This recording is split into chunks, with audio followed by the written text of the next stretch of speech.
High, welcome back to another lesson.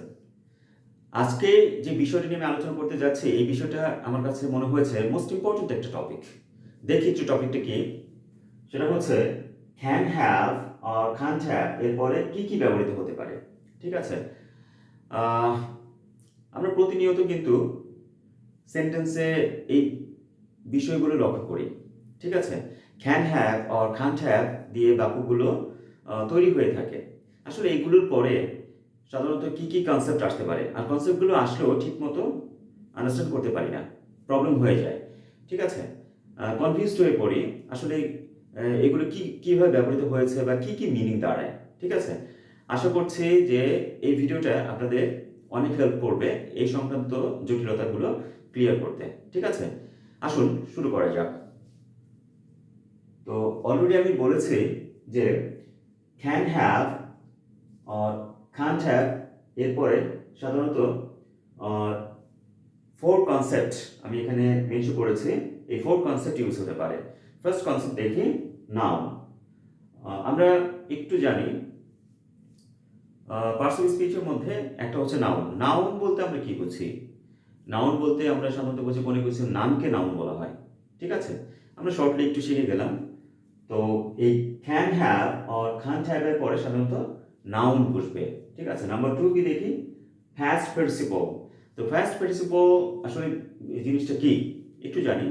তো আমরা সাধারণত জানি যে আসলে ভার্বের সাধারণত ফর্ম চেঞ্জ করতে আমরা সাধারণত ফার্স্ট পার্টিসিপল ফর্ম আমরা দেখে থাকি।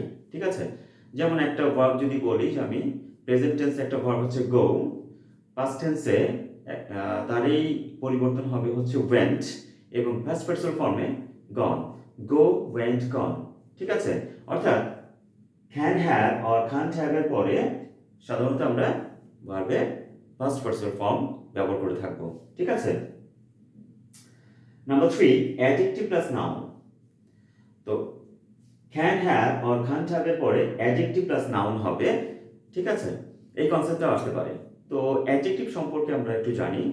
অ্যাডজেক্টিভ মানেটা কি? অ্যাডজেক্টিভ হচ্ছে নাউন অথবা প্রোনাউনের সম্পর্কে কিছু ইনফরমেশন দেয়। সেটা ভালো হতে পারে, খারাপও হতে পারে।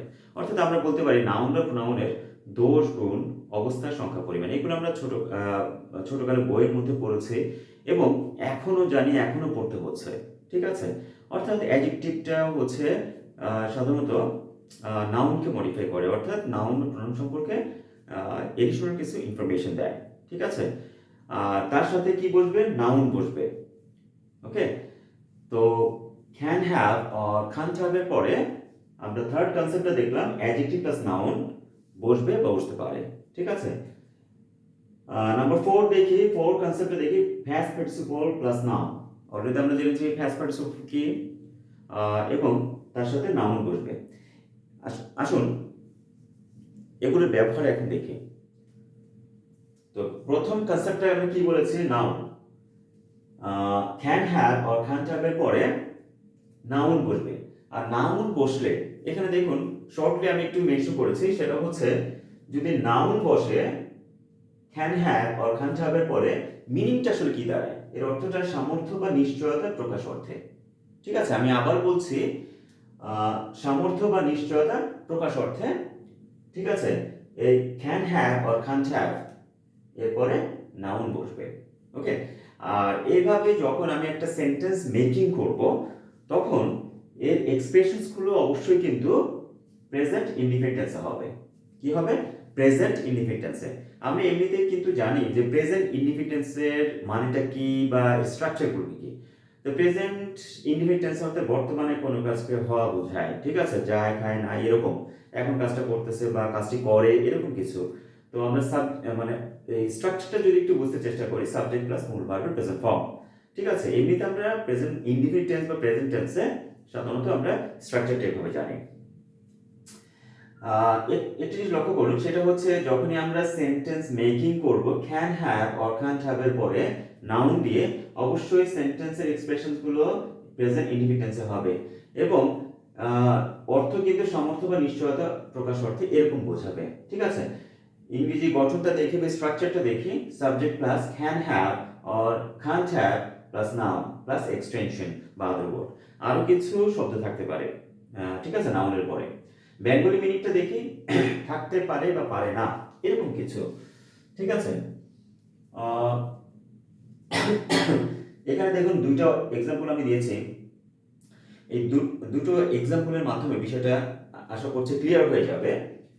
তো ফার্স্ট ওয়ান, তাদের সামর্থ্য থাকতে পারে বা পারে না, ঠিক আছে। অলরেডি আমি বলেছি যে থাকতে পারে বা পারে না এরকম কিছু বোঝাবে যখন নাউনটা বসবে can have or can't have, ঠিক আছে। তাদের সামর্থ্য থাকতে পারে না বা পারে, তো তাদের দে ক্যান হ্যাভ, ঠিক আছে, থাকতে পারে, কি থাকতে পারে, সামর্থ্য, অ্যাবিলিটি। এমনিতেও কিন্তু আমরা জানি যে ক্যান মিনস হচ্ছে অ্যাবিলিটি, অর্থাৎ someone has the ability to do something, ঠিক আছে, কারো কিছু করার সামর্থ্য আছে। অর্থাৎ কান্ট যদি আমরা মেনশন করি, অর্থাৎ ইনঅ্যাবিলিটি বোঝায়, ঠিক আছে, ইনঅ্যাবিলিটি to do work or something, ঠিক আছে, অর্থাৎ সামর্থ্য কারো আছে কারো নাই, এরকম কিছু। তো ক্যান্ট হ্যাভ এবং ক্যান হ্যাভ এর পরে সাধারণত নাউন বসলে যে মিনিংগুলো প্রকাশ করে সেগুলো আমরা দেখলাম, এবং একটা সেন্টেন্সের মাধ্যমে দেখলাম যে তাদের সামর্থ্য থাকতে পারে বা পারে না, ঠিক আছে। তাহলে সেন্টেন্সটা making they can have the ability, they can't have the ability. এখানে দেখুন আমি লাল কালি দিয়ে মেনশন করেছি, সেটা হচ্ছে অ্যাবিলিটি হচ্ছে নাউন, ঠিক আছে, অ্যাবিলিটি হচ্ছে এখানে নাউন। তাহলে আমরা বুঝতে পেরেছি যে can have or can't have এর পরে আমরা নাউন বসিয়ে আমরা সেন্টেন্স মেকিং করতে পারি, ঠিক আছে। এবং তার মিনিংটাও আমরা জানতে পেরেছি যে থাকতে পারে বা পারে না, এটা হচ্ছে বেঙ্গলি মিনিং, ঠিক আছে। পরবর্তী একটা সেন্টেন্স দেখি, সেটা হচ্ছে তাদের ভালো চিন্তা বা মতামত থাকতে পারে বা পারে না, এটা ঠিক একই ব্যাপার হতে পারে। তাদের they can have, they can't have good opinion. এখানে দেখুন চিন্তা বা মতামত, নাও, অপিনিয়ন, ঠিক আছে। সো ফ্রেন্ডস, আই থিঙ্ক আপনাদের খুব ভালো লেগেছে যে এই বিষয়টা বোঝার ক্ষেত্রে, এবং খুব ইজিলি আপনারা আন্ডারস্ট্যান্ড করতে পেরেছেন যে ক্যান হ্যাভ এবং ক্যান্ট হ্যাভ এর পরে নাউন বসলে কি কি মিনিং হতে পারে। দুইটা সেন্টেন্সের মাধ্যমে কিন্তু আমি বিষয়টা ক্লিয়ার করে দিয়েছি। এমনি করে যত খুশি তত সেন্টেন্স মেনশন করতে পারবেন ইনশাআল্লাহ, মেকিং করতে পারবেন, এবং কথোপকথনে বা কনভারসেশনে যদি এই সংক্রান্ত জটিলতা আসে বা আপনি can have or can't have এর পরে নাউন বসাতে চান এবং মিনিংটা কি হতে পারে, I think this will help you lot. Okay, আসুন সেকেন্ড কনসেপ্টে চলে যাই। সেকেন্ড কনসেপ্টটা কি, past participle, ঠিক আছে। তো ক্যান হ্যাভ এবং কান্ট হ্যাভ এর পরে পাস্ট পার্টিসিপল ফর্ম বসতে পারে, এবং এর পরে পাস্ট পার্টিসিপল ফর্মের পরে, ঠিক আছে, যদি বসে তাহলে কি মিনিং হতে পারে। ক্যান হ্যাভ এবং কান্ট হ্যাভ এর পরে যদি পাস্ট পার্টিসিপল ফর্ম বসে তাহলে এর মিনিংটা হচ্ছে কেউ কিছু করে থাকতে পারে বা পারে না। দেখুন কেউ কিছু করে, করেটার এই মাঝখানে আমি করেটাকে আমি রেড মার্ক দিয়ে আমি মেনশন করেছি, কারণ আছে, সেটা হচ্ছে can have or can't have এর পরে যদি পাস্ট পার্টিসিপল ফর্ম বসে তাহলে বাংলা মিনিংটা কি হতে পারে, এখানে একটু মেনশন করেছি, দেখুন কেউ কিছু করে থাকতে পারে বা পারে না। অর্থাৎ যখন এইভাবে কোনো সেন্টেন্স আমরা মেকিং করব, সেন্টেন্স এক্সপ্রেশনস গুলো অবশ্যই প্রেজেন্ট ইনডিফিনিট হবে, দেখুন এখানে মেনশন করে দিয়েছি আমি। আর ইংরেজি গঠনটা তাহলে কি হবে, subject plus can have, can't have plus past participle form plus extension. Okay, আসুন টু সেন্টেন্সের মাধ্যমে বিষয়টা ক্লিয়ার হওয়া যাক। তো ফার্স্ট সেন্টেন্স দেখি, সে কাজটি শেষ করে থাকতে পারে না, সে কাজটি করে শেষ করে থাকতে পারে না, ঠিক আছে। হি can't have finished the work, he can't have, এখানে দেখুন ফিনিশড, শেষ করে থাকতে পারে না, ফিনিশড, এই ফিনিশড হচ্ছে পাস্ট পার্টিসিপল ফর্ম, ঠিক আছে। এই দ্য ওয়ার্ক হচ্ছে নাউন। তো আমরা ওই বিষয়ে যাচ্ছি না। তো ফিনিশড এই জিনিসটা আমি বোঝার চেষ্টা করব। He can't have finished the work, সে কাজটি শেষ করে থাকতে পারে না। এখানে দেখুন আমি মেনশন করেছি ফিনিশ হচ্ছে প্রেজেন্ট ফর্মে আমরা ইউজ করে থাকি, পাস্ট টেন্সে হচ্ছে কি ফিনিশড, পাস্ট পার্সন ফর্মে ফিনিশড। এই ফিনিশড পাস্ট পার্সন ফর্মটা আমরা can have or can't have এর পরে আমরা ইউজ করতে পারি। ঠিক আছে, মিনিংটা তো কেউ কিছু করে থাকতে পারে বা পারে না, এই মিনিং বোঝাবে। ঠিক আছে, সো সো পরবর্তী সেন্টেন্সটা দেখি। লোকটি সমস্যার সমাধান করে থাকতে পারে বা পারে না, এরকম আসবে। The man can have solved the problem.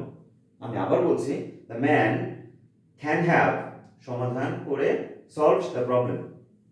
ঠিক আছে, সমস্যাটি সমাধান করে থাকতে পারে বা পারে না, এরকম কিছু। এখানে দেখুন সলভড, আমি মেনশন করেছি সলভড হচ্ছে পাস্ট পার্সন ফর্ম। তো প্রেজেন্ট টেন্সে সলভ, পাস্ট টেন্সে সলভড, পাস্ট পার্সন ফর্মে সলভড। ঠিক আছে, আমরা সলভড এই ফর্মটা নিব কারণ এটা পাস্ট পার্সন ফর্ম। ঠিক আছে, তাহলে number 2 concept, that means first person form. ঠিক আছে, ক্যান হ্যাভ ক্যান্ট এর পরে বসতে পারে। তাহলে এই সেকেন্ড কনসেপ্টটা আমাদের ক্লিয়ার হয়ে গেল। আশা করছি এই সেকেন্ড কনসেপ্টের মাধ্যমে আপনি যত খুশি তত সেন্টেন্স মেকিং করতে পারবেন। ঠিক আছে, এবং এটাও আপনাকে স্পিকিং অনেক হেল্প করবে। এবার আসুন থার্ড কনসেপ্টে। থার্ড কনসেপ্টে দেখি adjective plus noun. Can have or can't have এর পরে অ্যাডজেক্টিভ প্লাস নাউন বসবে। ঠিক আছে, অ্যাডজেক্টিভ প্লাস নাউন যখন বসবে তখন তার মিনিংটা আসলে কি দাঁড়ায় একটু দেখি। কারো কিছু থাকতে পারে বা পারে না। একটা জিনিস লক্ষ্য করুন, এখানে কিন্তু কেউ কিছু করে থাকতে পারে বা পারে না। এখানে কিন্তু কেউ কিছু, কারো কিছু থাকতে পারে বা পারে না অর্থে আমরা অ্যাডজেক্টিভ প্লাস নাউন এই can have or can't have এর পরে বসাবো। ঠিক আছে, এই দুইটা কনসেপ্টকে কিন্তু আবার তাল গুলিয়ে ফেলবেন না। ঠিক আছে, যাতে প্রবলেম না হয়, এই জন্য আমি এখানে রেড মার্ক দিয়ে মেনশন করে দিয়েছি। ইংরেজি বর্ষণে দেখি subject plus can have or can't have plus adjective plus noun extension. যখনই আমরা can have or can't have এর পরে অ্যাডজেক্টিভ প্লাস নাউন বসাবো তখন সেন্টেন্স এক্সপ্রেশনস গুলো অবশ্যই কিন্তু প্রেজেন্ট ইনডিফিনিট হবে। প্রত্যেকটা ক্ষেত্রে আমি এটা মেনশন করেছি কেন, কারণ অবশ্যই কিন্তু সেন্টেন্সের যেই এক্সপ্রেশনস গুলো, যে বাংলা মিনিংটা অবশ্যই কিন্তু প্রেজেন্ট ইনডিফিনিট হবে। সো দুইটা সেন্টেন্স আমি এখানে দিয়েছি, টু সেন্টেন্স। এই টু সেন্টেন্সের মাধ্যমে বিষয়টা আশা করছি ক্লিয়ার হয়ে যাবে। তো ফার্স্ট ওয়ান, তার উচ্চাকাঙ্ক্ষা থাকতে পারে বা পারে না। এখানে দেখুন থাকতে, এই যে এখানে কিন্তু আমি রেড মার্ক করে দিয়েছি, আন্ডারলাইন করে দিয়েছি। ঠিক আছে, তার উচ্চাকাঙ্ক্ষা থাকতে পারে না। হি ক্যান হ্যাভ, ঠিক আছে, হাই অ্যাম্বিশন। হাইটা কিন্তু এখানে অ্যাডজেক্টিভ, অ্যাম্বিশন হচ্ছে noun. So adjective plus noun এইভাবে আমরা চাইলে আমরা can have or can't have এর পরে ইউজ করতে পারি। ঠিক আছে, নাম্বার 2 সেন্টেন্সটা দেখি, তার আর্থিক সমস্যা থাকতে পারে বা পারে না। He can or can't have economic problem. Economic হচ্ছে অ্যাডজেক্টিভ, প্রবলেমটা হচ্ছে নাউন। ঠিক আছে, so he can or can't have economic problem. So এমনি করে আমি যদি চাই বা আমরা যদি চাই অনেক সেন্টেন্স মেকিং করতে পারবো। এবং প্রত্যেকটা ক্ষেত্রে আমি কথাগুলো কেন বলছি যে স্পিকিং এ বা কনভারসেশনে যখন আমি ইউজ করতে চাচ্ছি যে অ্যাডজেক্টিভ প্লাস নাউন আমি এই ক্যান হ্যাভ আর ক্যান্ট হ্যাভ এর পরে ইউজ করতে চাই, তাহলে আপনি ইউজ করতে পারবেন। হ্যাঁ, সো কনফিউজড থাকা যাবে না, একবার ফ্রিলি ইউজ করতে পারবেন, কোনো প্রবলেম হবে না এবং খুব মিনিং হয়ে যাবে আপনি যেই মিনিংটা চাচ্ছেন। ওকে, আসুন লাস্ট কনসেপ্টটা দেখি, সেটা হচ্ছে পাস্ট পার্টিসিপল প্লাস নাউন। ঠিক আছে, অর্থাৎ can have or can't have এর পরে পাস্ট পার্টিসিপল প্লাস নাউন, এই কনসেপ্টটা আমি বসাবো। এবং তখন মিনিংটা কি থাকতে পারে, মিনিংটা কিন্তু আগের মতোই, কারো কিছু থাকতে পারে বা পারে না অর্থে। এবং সেন্টেন্স এক্সপ্রেশনস গুলো অবশ্যই কিন্তু প্রেজেন্ট ইনডিফিনিট হবে। ঠিক আছে, স্ট্রাকচারটা দেখি, subject plus can have or can't have, first participle plus extension. Okay, first participle plus noun plus extension. এখানে নাউনটা বাদ পড়েছে, নাউনটা দিয়ে দিচ্ছি, নাউন। ঠিক আছে, হ্যাজ পার্টিসিপল প্লাস নাউন। একটা সেন্টেন্সের মাধ্যমে আসা, এখানে দেখুন একটা সেন্টেন্সের মেকিং করেছি আপনাদের জন্য। ঠিক আছে, বিষয়টা ক্লিয়ার হওয়ার জন্য, তোমার লিখিত অভিযোগ থাকতে পারে বা পারে না, এরকম কিছু। So you can or can't have the written charge or complaint. এখানে দেখুন written past personal form. ঠিক আছে, পাস্ট পার্টিসিপল ফর্ম এখানে চার্জ অথবা কমপ্লিট, এটা হচ্ছে নাউন। ঠিক আছে, এটা নাউন, এটা নাউন, যে কোনো একটা ইউজ করতে পারি। আর you can have or can't have the written charge or complain. ঠিক আছে, দেখুন পাস্ট পার্টিসিপল হচ্ছে রিটেন। ঠিক আছে, রিটেন, রিটেনটা পাস্ট পার্টিসিপল ফর্ম একটু জানি যে রাইট, রোট, রিটেন, রিটেনটা পাস্ট পার্টিসিপল ফর্ম, তার সাথে আবার নাউন যুক্ত হয়েছে কমপ্লেইন। এমনি করে, ঠিক আছে, এমনি করে আমি অনেক সেন্টেন্স তৈরি করতে পারি। ঠিক আছে, যখনই আমরা can have or can't have এরপরে চিন্তা করবো যে আসলে কি বসাবো, কোন ওয়ার্ড আসতে পারে, ঠিক আছে, তখনই এই ভিডিওটা আপনাদের আশা করছি অনেক হেল্প করে। যদি আপনারা দেখে থাকেন, আশা করছি ভিডিওটা সম্পূর্ণ দেখবেন এবং বেশি বেশি করে প্র্যাকটিস করবেন। প্র্যাকটিস করার মাধ্যমে কিন্তু প্রবলেমগুলো সলভ হয়ে যায় ধীরে ধীরে। ঠিক আছে, সো ফ্রেন্ডস, আজকে এই পর্যন্তই। আশা করছি আপনাদের অনেক ভালো লেগেছে ভিডিওটা। যারা আমরা বাংলা ভাষাভাষী আছি তাদের জন্য এই ভিডিওটা অনেক হেল্প করবে। যদি ভিডিওটা ভালো লেগে থাকে তাহলে লাইক, সাবস্ক্রাইব এবং বেশি বেশি করে শেয়ার করবেন। আর শেয়ার করার মাধ্যমে দেখা যাচ্ছে যে যারা ইংরেজিতে অনেক উইক এবং এই বিষয়গুলো তাদের জন্য অনেক ইম্পর্টেন্ট, এবং আমি মনে করছি যে এই লেসনটা দেখার মাধ্যমে তাদের যদি এই টপিকটা সম্পর্কে কোনো ত্রুটি থেকে থাকে, কোনো কমপ্লেক্স আইডিয়া থেকে থাকে, আশা করছি দূর হয়ে যাবে। ঠিক আছে, তো এই ভিডিওটি সম্পর্কে আরেকটু বলি, সেটা হচ্ছে যদি কোনো মতামত বা আরও কিছু জানার থাকে অবশ্যই কমেন্ট বক্সে মেনশন করবেন। আজকে এই পর্যন্তই, সবাই ভালো থাকবেন, সুস্থ থাকবেন, আল্লাহ হাফেজ।